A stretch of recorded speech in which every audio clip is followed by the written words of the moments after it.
Krishna friends, कैसे हैं आप सब। आप सभी का आपके अपने channel just and magic with Sheetal में बहुत बहुत स्वागत है। फ्रेंड्स, आज बनाएंगे रेस्टोरेंट्स और होटल्स में मिलने वाला तंदूरी ब्रोकली पनीर और मशरूम टिक्का घर पर ही, वो भी बिना अवन, बिना तंदूर या बिना माइक्रोवेव के। फ्लेवर बिल्कुल वही रहेगा, धुआं वाला यानी स्मोकी तंदूरी फ्लेवर ही आएगा।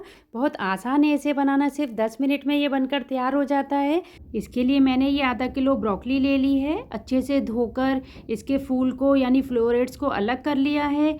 अब गैस पर पानी गर्म करने के लिए रख दिया है और पानी में हाफ टी स्पून नमक और हाफ टी स्पून चीनी डालकर ब्रोकली के फ्लोरेट्स डाल देते हैं और सिर्फ 2 मिनट के लिए इसको गैस पर पका लेते हैं।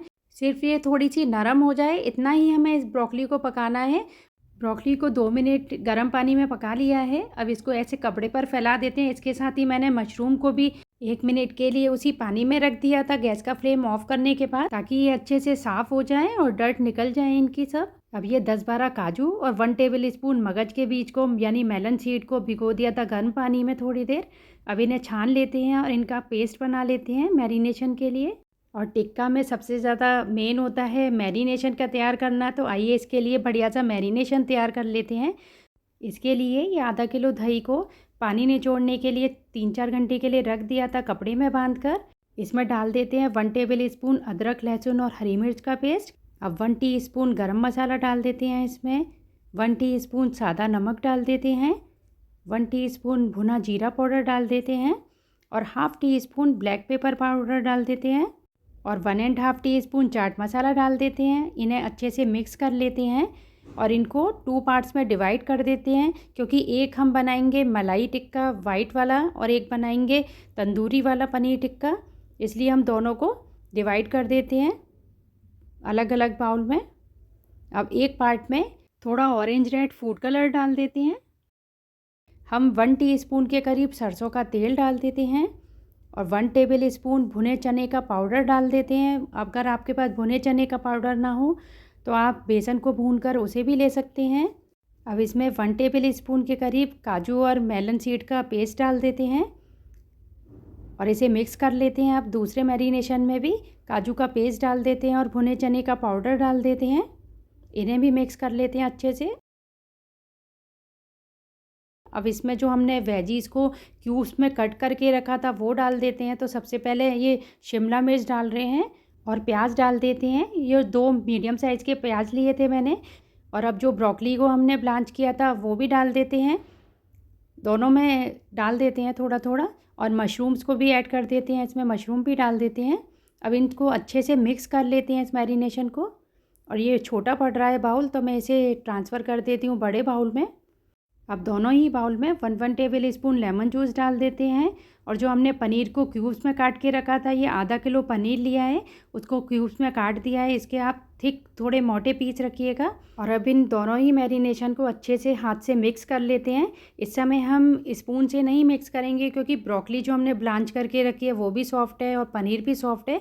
स्पून से वो टूटने का डर रहेगा, इसलिए हाथ से, हल्के हाथ से इसको बहुत अच्छे से कोट कर देते हैं दही के मैरिनेशन में सभी वेजीज़ को। अब इसमें कोयले का धुआं दे देते हैं। तो इसके लिए मैंने कोयलों को गैस पर अच्छा लाल गरम कर लिया है। दोनों ही बाउल में बर्तन रख देते हैं। मैं कटोरी रख रही हूँ और एक में ढक्कन रख रही हूँ। और इस आप चाहें तो फॉइल रैप का भी एक कटोरी जैसी बना के वो भी रख सकते हैं।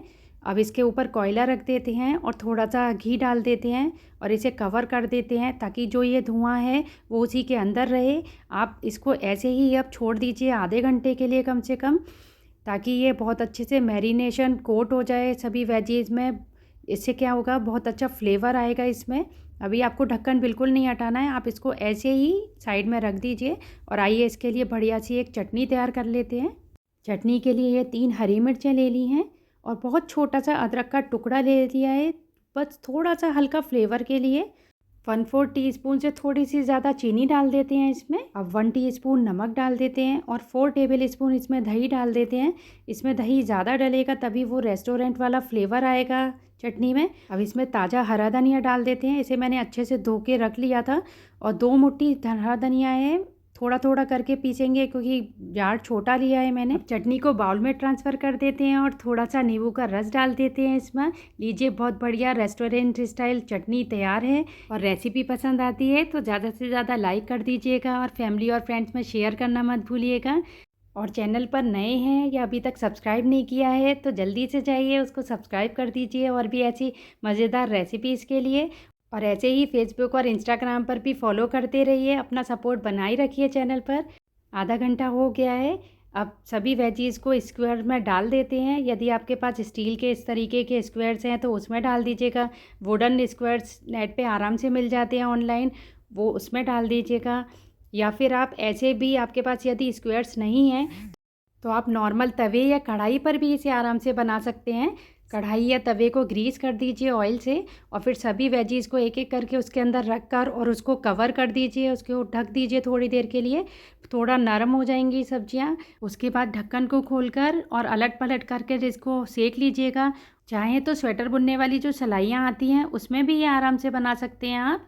देखिए, सभी वेजीज़ को इस तरीके से मैंने लगा दिया है। सबसे पहले मैंने शिमला मिर्च लगाया है स्क्वायर्स में, क्योंकि उससे क्या होगा कि ये बार बार हिलेगा डुलेगा नहीं, एकदम फिक्स हो जाएगा क्योंकि शिमला मिर्च थोड़ी टाइट होती है। और फिर उसके बाद ब्रोकली और मशरूम लगा दिया है, फिर प्याज और शिमला मिर्च वापस से लगा दिए हैं। फिर वही प्रोसेस रिपीट कर दिया है मैंने। और इसी तरीके से ये मलाई वाला भी लगा देते हैं स्क्वायर में। अब इन्हें मैं आज तवे पर आपको सेक कर दिखाऊंगी। तो इसके लिए मैंने ये फ्लैट तवा ले लिया है, इस पर सभी स्क्वायर्स को रख देते हैं। और मैं इसको एक ये बड़ा बर्तन है उसे कवर कर रही हूँ 1 मिनट के लिए सिर्फ, ताकि शिमला मिर्च और मशरूम हल्के से कुक हो जाएं, सॉफ्ट हो जाएं थोड़े से। आप चाहें तो बिना ढके भी इन्हें पका सकते हैं। बस तवे पर ही अलट पलट करते जाइए उसे और गैस का फ्लेम बिल्कुल स्लो रखकर इसको अलट पलट करेंगे थोड़ी देर तो आराम से ये कुक हो जाते हैं। और देखिए, इस तरीके से मैंने अलट पलट करके इनको सेक लिया है। और अब मैं इनको आपको गैस पर भी सेक कर दिखा देती हूँ कि इस तरीके से देखिए स्क्वायर से गैस पर भी डायरेक्टली हम सेक सकते हैं। इससे ये देखने में भी बिल्कुल ढाबे और रेस्टोरेंट स्टाइल लगेंगे, जैसे उसमें अंगीठी पे सेका जाता है। इस तरीके से देखिए घुमाकर बस थोड़ा सा सेक लीजिए इसे गैस पर। और तैयार हैं आपके बढ़िया से पनीर टिक्का। इसमें बहुत अच्छी स्मेल आ रही है फ्रेंड्स, एकदम तंदूरी स्मोकी, जो जनरली ढाबे के खाने में आती है जब वो भट्टी पर सिकता है। और रेस्टोरेंट में जब पनीर टिक्का हम खाते हैं तो बिल्कुल वही स्मेल आ रही है इस समय। चलिए सर्व कर देते हैं इन्हें अब प्याज के लच्छे और हरी चटनी के साथ। तो फ्रेंड्स, एक बार आप भी इस तरीके से बनाकर देखिएगा, बहुत ही टेस्टी बनते हैं, बहुत ही बढ़िया इसका फ्लेवर आता है। अब जब भी आपका मन करे या बच्चों का मन करे, फटाफट से आप इसको 10 मिनट में ही घर पर बनाकर तैयार कर सकते हैं। इसके लिए आपको रेस्टोरेंट या होटल जाने की भी ज़रूरत नहीं है। तो फ्रेंड्स, एक बार ज़रूर से इस रेसिपी को घर में ट्राई कीजिएगा, आपको मज़ा ही आ जाएगा इसे खा के। इतना जूसी और इतना स्मोकी अच्छा फ्लेवर आ रहा होता है इसमें से।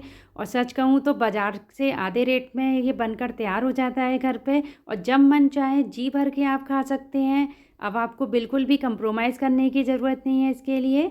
और जब भी घर में कोई छोटी मोटी पार्टी हो या कोई ओकेज़न हो तो आप आराम से इसे घर पर बनाकर खा सकते हैं। तो आप भी ट्राई कीजिए इस रेसिपी को और फैमिली और फ्रेंड्स के साथ एंजॉय कीजिए। फिर मिलती हूँ एक नई और इंटरेस्टिंग रेसिपी के साथ। Thank you for watching friends.